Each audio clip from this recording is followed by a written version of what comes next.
संसद की कार्यवाही शुरू हो रही है और आज भी आपको बता दें स्पीकर के खिलाफ अविश्वास प्रस्ताव को लेकर चर्चा होगी। शाम 5 बजे लोकसभा में अमित शाह इस चर्चा पर जवाब देंगे। अविश्वास प्रस्ताव पर बहस के बाद वोटिंग होगी। तो आज का दिन बेहद अहम। स्पीकर के खिलाफ अविश्वास प्रस्ताव पर चर्चा जारी है। शाम 5 बजे लोकसभा में अमित शाह जवाब देंगे और अविश्वास प्रस्ताव पर बहस के बाद वोटिंग होगी। तो विपक्ष की तरफ से ये नोटिस दिया गया था जिस पर कल भी चर्चा हुई और आज भी 10 घंटे क्योंकि निर्धारित किए गए हैं अविश्वास प्रस्ताव पर चर्चा के लिए और शाम 5 बजे गृह मंत्री अमित शाह इस पर जवाब देंगे और चर्चा के बाद वोटिंग होगी।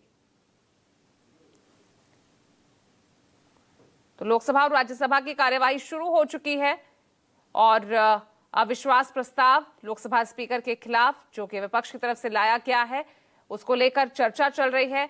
हालांकि विपक्ष चाहता था कि मिडिल ईस्ट में जो सिचुएशन इस वक्त देखने को मिल रही है उस पर पहले चर्चा हो, संक्षिप्त चर्चा हो, लेकिन सरकार नहीं मानी और अविश्वास प्रस्ताव को लेकर जो नोटिस विपक्ष की तरफ से दिया गया था पहले उस पर चर्चा हुई। 10 घंटे निर्धारित किए गए और हमारे साथ 2 सहयोगी जुड़ गए हैं चर्चा के लिए। ज्यादा जानकारी के साथ संसद से ही लाइव हैं रमन कुमार और कुमार गौरव। तो अविश्वास प्रस्ताव को लेकर चर्चा चल रही है। रमन, पहले मैं आपके पास आ रही हूं, क्या है विपक्ष की रणनीति अब?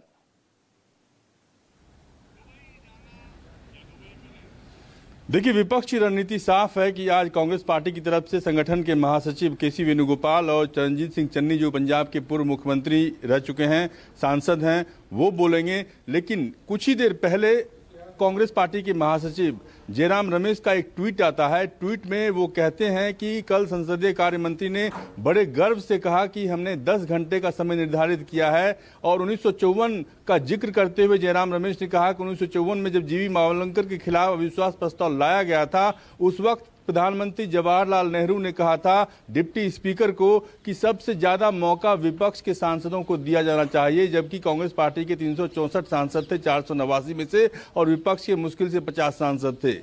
तो जयराम रमेश का यह कहना था कि इतने महत्वपूर्ण मुद्दे पर जब चर्चा हो रही है, प्रधानमंत्री गैर मौजूद है, प्रधानमंत्री संसद में मौजूद नहीं है, लोकसभा में मौजूद नहीं है, इस पर सवाल उठाया। अब इस वोटिंग का हश्र क्या होगा ये बात सबको पता है, लेकिन जिस तरीके से लगातार विपक्ष के सांसद लोकसभा स्पीकर ओम बिरला के खिलाफ अपनी बात रख रहे हैं उससे एक बात साफ होती है कि ओम बिरला पर कहीं न कहीं दबाव है, सरकार पर दबाव है और इसीलिए आज अमित शाह की तरफ से, सरकार की तरफ से जो है जवाब दिया जाएगा।